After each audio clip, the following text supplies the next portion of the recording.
गुरुजी की संगत को प्रणाम। मैं डॉक्टर अनिल अग्रवाल हूँ। My wife is also doctor Sweety Agarwal. 99 में हमारी मैरिज हुई। मैरिज के समय वाइफ को स्टोन थे किडनी में, 2 स्टोन थे जो उसकी मेडिकल टाइम में थे। उसके बाद हमारी प्रेगनेंसी हो गई तो डॉक्टर्स ने बोला कि स्टोन रिमूव करा लीजिए, नहीं तो प्रॉब्लम होगी। लेकिन गुरुजी ने ब्लेस किया कि नहीं, कुछ नहीं, कंटिन्यू करिए आप प्रेगनेंसी, सब ठीक होगा। प्रेगनेंसी चलती रही। उस बीच में फर्स्ट ट्राइमेस्टर में वाइफ को फीवर हो गया, वो मलेरिया डायग्नोस हुआ। उसमें जो ड्रग्स देते हैं वो बच्चे और वाइफ दोनों के लिए ठीक नहीं थी। बट गुरुजी ने बोला कि जो अपनी डॉक्टरी करना है करो, बाकी सब अच्छा होगा। तो हम लोगों ने वो दवाएं दी, वाइफ का फीवर ठीक हो गया। उसके बाद अल्ट्रासाउंड वगैरह कराया तो सब ऑल वेल था। फिर सेकंड ट्राइमेस्टर में वाइफ को किडनी की प्रॉब्लम थी, उस वजह से स्वेलिंग हो गई पूरी बॉडी में। और डॉक्टर ने बोला कि भाई पहले ही मैंने बोला था, आपने ऑपरेट नहीं किया और आप एक्सपेरिमेंट कर रहे हैं अपनी वाइफ के साथ, एडमिट करिए, अर्जेंट में इन्हें ऑपरेट करना पड़ेगा। तो हम शाम का समय था तो हम वाइफ को लेके गुरुजी के आश्रम में आ गए। तो गुरुजी बोले हाँ भाई डॉक्टर क्या है। तो मैंने कहा जी ऐसे ऐसे ऑपरेट करना है, बड़ी दिक्कत की बात है। तो गुरुजी बोले कि तुम डॉक्टर्स जो है सबको ऐसे ही मिसगाइड करते हो, और चौथे दिन वाइफ को लेके आना संगत में हमारे पास। तो मैंने कहा गुरुजी ये तो कल ऑपरेट होंगी। तो बस गुरुजी क्या है, आप लोग तो जब गुरुजी 93, 4, 5, 6 में थे तो गुरुजी बहुत लिमिटेड बात करते थे, और जो उन्होंने कह दिया हम लोग वर्ड बाय वर्ड फॉलो करते थे। मतलब उसका कारण ये था कि we use to surrender our self. तो हम चले गए वहाँ से और हॉस्पिटल में एडमिट करा दिया वाइफ को। और सुबह बाई चांस डॉक्टर जो है ऑपरेट कर रहा था फर्स्ट केस, वो लेट हो गया थोड़ा। तो मेरे मन में गुरुजी की प्रेरणा से एक विचार आया कि अल्ट्रासाउंड कर लेते हैं दोबारा। तो जो डॉक्टर दिनेश सुमन थे उन्होंने बोला यार क्या है, ऐसा मिरेकल होने वाला है, तुम भी 6 घंटे बाद ये बोल रहे हो। मैंने कहा सर कर लेते हैं, हाउ कम इट मैटर्स, एक अल्ट्रासाउंड करने में क्या प्रॉब्लम है। तो जब उन्होंने अल्ट्रासाउंड किया तो वो जो सीवियर डिग्री ऑफ हाइड्रोनेफ्रोसिस था वो मॉडरेट डिग्री पे आ चुका था।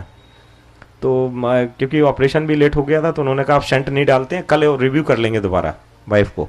तो second day again he did the ultrasound. तो जब तक वाइफ का फीवर और यूरिन आना शुरू हो गया था, और उन्होंने कहा कि अब इसको ऑप्शन क्लोज करते हैं because pregnancy was there of 6-7 months. और हम थर्ड डे घर आ गए। अब शाम का समय था तो गुरुजी उस समय 7 दिन बैठते थे। तो थर्ड डे हम जब घर पहुंचे तो हमें ध्यान आया शाम का टाइम था, गुरुजी ने बुलाया था हम लोग को। तो मैं अपनी वाइफ को लेकर पहुंच गया गुरुजी के यहाँ। तो गुरुजी बोले भाई डॉक्टर दिखा भाई कहाँ ऑपरेशन का निशान है और कहाँ तुम्हारी वाइफ का ऑपरेशन हुआ है। तो मैंने कहा गुरुजी हाँ ऑपरेशन तो नहीं हुआ है। तो बोले तुम डॉक्टर सब ऐसे ही बुद्धू बनाते हो सबको, और अपनी वाइफ को भी तुम बना रहे हो। तो हमने कहा गुरुजी हम लोग की ड्यूटियाँ ऐसी रहती हैं, तो ये दिक्कत का काम है। तो गुरुजी बोले कि थोड़े से अपना चेहरा चेंज करके और भाव चेंज करके गुरुजी ने बोला आज के बाद ये प्रॉब्लम आपकी ख़त्म है, अब आज के बाद ये प्रॉब्लम ही नहीं होगी। वाइफ की प्रेगनेंसी हुई बहुत बढ़िया, कंटिन्यू रहा, कोई स्टोन की प्रॉब्लम नहीं, कोई फीवर नहीं। Last time of the pregnancy आ गया डिलीवरी का, because she herself is gynaecologist, doctor है। तो उसके मन में विचार था कि डिलीवरी नॉर्मल हो। था वाइफ मेरी करी थी क्योंकि मेरी गुरुजी से ज़्यादा स्नेह था, प्यार था, आशीर्वाद था। तो गुरुजी बोलो गुरुजी को कि मेरी नॉर्मल डिलीवरी हो।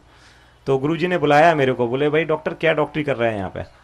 तो मैं कहा नहीं गुरुजी, तो मेरी वाइफ स्वीटी को बुलाया गुरुजी ने, बोला भाई नहीं तेरी तो नॉर्मल डिलीवरी नहीं होगी, तेरा सिजेरियन होगा, क्योंकि तुम डॉक्टर्स दूसरों का पेट काटते हो और उनसे पैसे कमाते हो, तो तुम खुद भी तो फील करो कि क्या होता है ये सब। तो मेरी वाइफ रोने लगी। तो गुरुजी मैं बोले नहीं जाओ यहाँ से। तो जैसे ही थोड़ी दूर गई फिर गुरुजी ने वापस बुलाया। तो गुरुजी ने बोला कि आपके मेल मुंडा होगा और नॉर्मल डिलीवरी होगी। तो मेरी वाइफ एकदम पैरों पे वो हो गई, और 30 जून 2000 डिलीवरी का टाइम आ गया। तो हमारे बहुत सारे डॉक्टर फ्रेंड्स थे साथ में डिलीवरी के टाइम में। तो जैसे ही टाइम आया तो वो डॉक्टर सीजरियन के लिए कंसेंट मांग रहे थे। मैं गुरुजी की फ़ोटो रखता हूँ अपने पर्स में। तो मैंने गुरुजी की फ़ोटो से बात की, मैंने कहा गुरुजी ये हमारी वाइफ का सीजरियन करने वाले हैं और आपने ब्लेस किया है कि ये नॉर्मल डिलीवरी होगी, मैं तो कंसेंट पे साइन नहीं करूँगा चाहे कुछ भी हो जाए। तो एज लाइक दैट मैंने बताया ना, we use to be surrender. And पहला स्टेप गुरुजी से कुछ भी लेने या पाने या मांगने का सरेंडर है। अनटिल अनलेस आप में इफ़ एंड बट चलते रहेंगे, it is मियर wastage of time and मियर wastage of your energy and मियर wastage of your everything. And वो गुरुजी कई बार कहते थे कि आदमी अपनी पात्र की पात्रता नहीं देखता, गुरुजी तो हम लोगों से डिस्कशन करते थे, बात करते थे, शेयर करते थे, हम लोग कुछ भी हम कह सकते थे, ऐसा गुरुजी का स्नेह था। तो गुरुजी कहते थे कि कोई अपना पात्रता नहीं देखता डॉक्टर साहब, कि आदमी में एक गिलास में छेद कर दीजिए आप कई सारे, आप उसमें पानी कैसे रोक लेंगे, पानी रुकेगा नहीं। तो आदमी अपनी पात्रता नहीं देखता, आदमी कहता है कि मैं एक बार आया तो मेरा काम हो गया, मैं 100 बार आया तो मेरा काम नहीं हुआ। आप अपने को खंगालिए, अपने हृदय को देखिए, अपने दिल को देखिए, अपनी पात्रता को देखिए, अपने सरेंडरेंस को देखिए। विश्वास मानिए ये केवल एक जगह मैंने अपने वर्ल्ड में देखी है। मैं 1000 स्पिरिचुअल लोगों को जानता हूँ, आप जिसका नाम लीजिए मैं उनके साथ बैठा हुआ हूँ, इस्कॉन के चीफ के साथ, स्वामी नारायण के चीफ के साथ, आप जिसका नाम लीजिए, हम सबके साथ प्रभु की लीला और गुरु जी के आशीर्वाद से, गुरु जी ने जहाँ बिठा रखा है उस कृपा से हम हर जगह बैठे हुए हैं।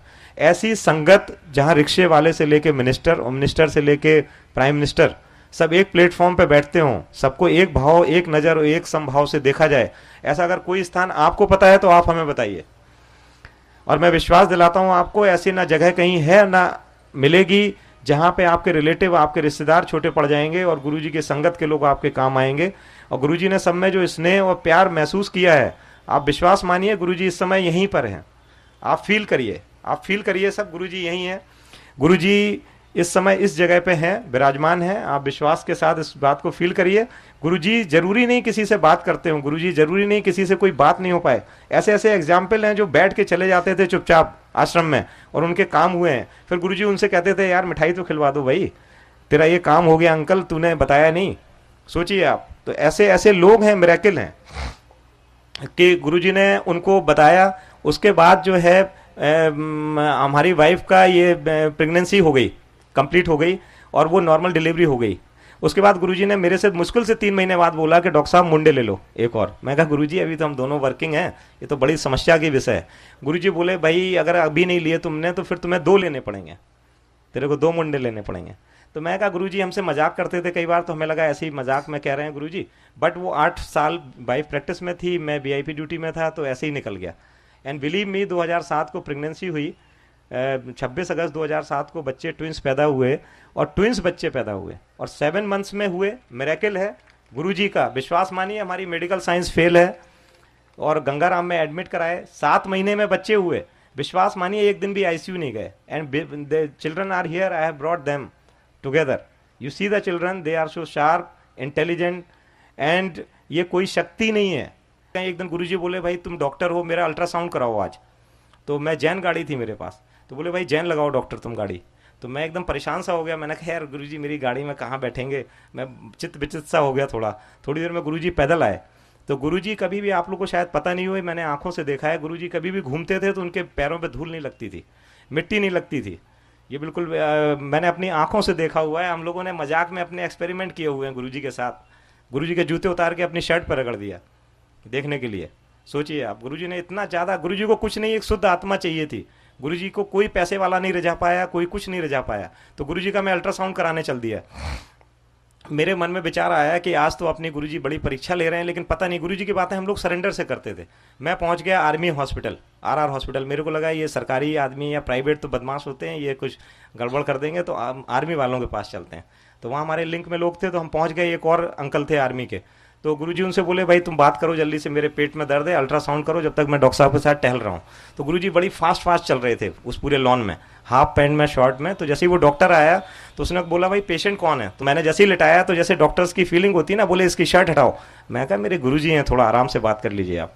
तो जैसे ही गुरुजी ने शर्ट उठाने के लिए उसने बोला, गुरुजी ने बोला कि कुंडी लगाओ डॉक्टर साहब। तो जिस रूम में हम लोग थे उसमें कुंडी लगा दी मैंने। और जैसे ही गुरुजी ने, सुनने वाली बात है, जैसे ही गुरुजी ने शर्ट हटाई वो पूरा रूम फ्रेग्रेंस में आ गया। और गुरुजी उठे और गुरुजी ने बोला कि भाई तू मेरा क्या अल्ट्रासाउंड करेगा, मैं तेरा स्कैन करने आया हूँ आज। तू तो अभी वाइफ से लड़ाई करके आ रहा है, तेरे 2 बच्चे हैं, वो तेरी सुनते नहीं है। वो रोने लगा। तो गुरुजी बोले भाई दरवाजा खोलो। तो वो बोला कि नहीं गुरुजी दरवाजा बंद कर लीजिए, अभी हमारे सब ब्रिगेडियर सुन रहे हैं। तो गुरुजी बोले कि मैं तुम्हें ब्लेस करने आया हूँ, तुम इतने भाव प्रिय हो कि हमें यहाँ आना पड़ा और डॉक्टर साहब को माध्यम बनाना पड़ा। गुरुजी बोले कि भाई चलते हैं वहाँ पे, क्या नाम है, संगत में आना तुम। तो गुरुजी बोले भाई डॉक्टर साहब ब्लड शुगर और करा दो, कभी कभी चक्कर आ जाता है। मैं कहा गुरुजी चलते हैं, अब नहीं कराते हैं। तो वो उसको ब्लड शुगर वाले को बुलाया जी। तो उसने ब्लड शुगर लिया तो वो आया 28। मैं था, दूसरे डॉक्टर थे और वो। तो वो बेचारा लैब टेक्नीशियन को लगा कि ब्लड कहीं मिक्स हो गया। तो वो बेचारा बड़ी देर नहीं आया, तो उन्होंने बोला कि डॉक्टर साहब देख के आओ क्या चक्कर है। तो वो बेचारा परेशान था, लैब टेक्नीशियन, 28 ब्लड शुगर था, जो कि सर्वाइव ही नहीं करता हमारी मेडिकल साइंस में आदमी। तो वो बोला जी कुछ सैंपल गिर गया था इसलिए दोबारा दे देते हैं। तो गुरुजी को प्रिक कर रहा था, दर्द अपने हो रहा था। हमने कहा यार अब हो गया गुरुजी, हो गया, सब सही है बिल्कुल। गुरुजी बोले नहीं भाई लेंगे, भाई दोबारा लेंगे सैंपल। गुरुजी को प्रिक किया उसने और वो सैंपल लेके गया। अब ब्लड शुगर आ गया 22 और हम लोग फिर घूम रहे थे। गुरुजी बोले भाई डॉक्टर आज आइसक्रीम खिलानी पड़ेगी, देखो ब्लड शुगर कम आ गया। मैं कहा जी आइसक्रीम खाएंगे आज क्या नाम है इंडिया गेट पे। दोबारा किया तो 22 आ गया। तो जो वो व्यक्ति था लैब टेक्नीशियन, उसका भाव चेंज हो गया। वो चीज़ उस समय वक्त और परिवेश की बात थी और वो एकदम रोने लगा बुरी तरह। बोला जी मैं आपका ब्लड शुगर नहीं कर सकता, मैं इतना सीनियर टेक्नीशियन हूँ यहाँ का, आर्मी हॉस्पिटल में मैंने अपनी ज़िंदगी गंवा दी, मैं अपनी साइकिल से चल रहा हूँ, मैंने 1 रुपए की चोरी नहीं की और मेरे से आज ये सैंपल नहीं हुआ, इसका मतलब ये सैंपल हो नहीं सकता। रोने लगा। तो गुरुजी ने उसको सीने से लगा लिया। गुरुजी ने बोला कि आज के बाद तुम साइकिल से नहीं चलोगे, अब जब भी मेरे आश्रम आओगे तुम्हारे पास कार होगी और तुम्हारे दोनों बच्चे जो हैं वो एक डॉक्टर और एक इंजीनियर बनेगा। और आज के बाद तुम्हारी इस वक्त के बाद ये तुम्हारी चीज़ें सब खत्म हैं। और विश्वास मानिए गुरुजी ने उसे 15 दिन बाद बुलाया था और विश्वास मान के चलिए आप 15 दिन के पहले उसको कोई उसका पीएफ का पैसा फंसा हुआ था वो मिल गया। और उसके बाद वो कार से अपने बच्चों के साथ गुरुजी के आश्रम आया और गुरुजी उसके बाद उसके दोनों बच्चों का सिलेक्शन हुआ। और वो बेचारा जो है मतलब जब गुरुजी के यहाँ आता था तो वो गुरुजी के ऐसे गिर पड़ता था, क्योंकि उसका भाव कोई नहीं समझ सकता। जो हम लोग 2-3 लोगों ने देखा था सिर्फ वो समझ सकता था। एक उमेश सहगल जी थे आईएएस दिल्ली में, तो वो चीफ सेक्रेटरी गुरुजी ना संगत से जैसे कार्ड ले लेते थे। सपोज मेरे यहाँ किसी की मैरिज है तो 100 कार्ड रखवा लेते थे गुरुजी और लिख देते थे भाई doctor Anil Agarwal, doctor to chief minister रहना है कुछ भी ऐसे। तो उसको लिख दिया chief secretary government of Delhi NCT. तो मैं वो आया एकदम बहुत ऑनेस्ट आदमी था, बोला जी मैं तो अभी सेक्रेटरी हूँ जी, मैं तो आऊँगा नहीं इस शादी में। तो ऐसे सपोज 1 मई को शादी थी और 15 अप्रैल को गुरुजी ने कार्ड दिया। गुरुजी ने ऐसे कार्ड देखा, बोले हाँ ये तो लिख तो गया गलत, बोले लेकिन मैं काटूंगा नहीं। तो बोला साहब मैं आऊँगा नहीं, मैं पक्का आईएएस हूँ, मैं अगर ये तो मेरे कार्ड है नहीं तो मैं आऊँगा नहीं। गुरुजी बोले कोई नहीं रख लेंगे। विश्वास मानिए 30 अप्रैल को उसका प्रमोशन हो गया। 30 अप्रैल की रात में वो गुरुजी की संगत में आए तो गुरुजी ने पहला सेंटेंस इतने दिन बाद उनसे यही किया, भाई अंकल कल आ रहे हैं ना भाई शादी में। वो उनका आदमी का आप सोचिए ये क्या है, कोई मजाक नहीं चल रहा है, ये कोई बातें नहीं चल रही हैं कि हमने कह दिया कि इसके लड़का हो जाएगा, इसका ये हो जाएगा। ये कोई शक्तियां काम कर रही हैं। उन शक्तियों को अपने साथ लेना एक बड़ी ताज्जुब और उसकी बात है। वाजपेयी जी के एपीएस थे मेनन, वो आते थे उनके साथ गुरु जी के साथ, तो वो उनका कोई एयर क्रैश में वो कॉलर नेक सर्वाइकल प्रॉब्लम हो गई थी, तो वो सर्वाइकल कॉलर लगाते थे। तो गुरुजी ने बोला भाई डॉक्टर देखो जरा सा इसको क्या दिक्कत है। तो मैंने कहा मैं आपके सामने क्या देखूंगा। गुरुजी बोले नहीं हाथ लगाइए इसको आप जरा ऐसे। गुरुजी किसी के माध्यम से कुछ कराते थे कई बार, तो मैंने ऐसे हाथ लगाया, गुरुजी बोले इसकी कॉलर हटा दो। मैं कहा जी गुरुजी इसको तो मैं जानता हूँ 15 साल से इनको सर्वाइकल प्रॉब्लम। बोले गुरुजी हटाओ ये नाटक कर रहा है ये। और मैंने ऐसे कॉलर लेके पता नहीं गुरुजी करवा रहे थे, ऐसे कॉलर गुरुजी ने फेंकी और वो मन्नन साहब हिल गए, रोने लगे, बोले अरे मैं तो मर जाऊंगा, मेरी डॉक्टर साहब क्या करवा दिया आपने। तो गुरुजी बोले भाई उठा लो, भाई उठाओ लगाओ उसे, तुम्हारी चीज़ है तुम उठाओ लगाओ। तो जैसे ही वो उठाने लगे तो जैसे ही बांध रहे थे तो गुरुजी ने बोला अरे भाई देखो तो जरूरत है कि नहीं। वो पहली बार आए थे मेरे साथ, तो बोले देखो तो जरूरत है कि नहीं। तो उन्होंने बाएं घुमाया दाएं घुमाया ऊपर नीचे। तो गुरुजी बोले फिर क्यों लोगों को बेवकूफ बना रहे हो। तो गुरुजी के साथ इसी के साथ मैं विश्राम, और गुरुजी को बहुत बहुत सबका आशीर्वाद हो। ऐसे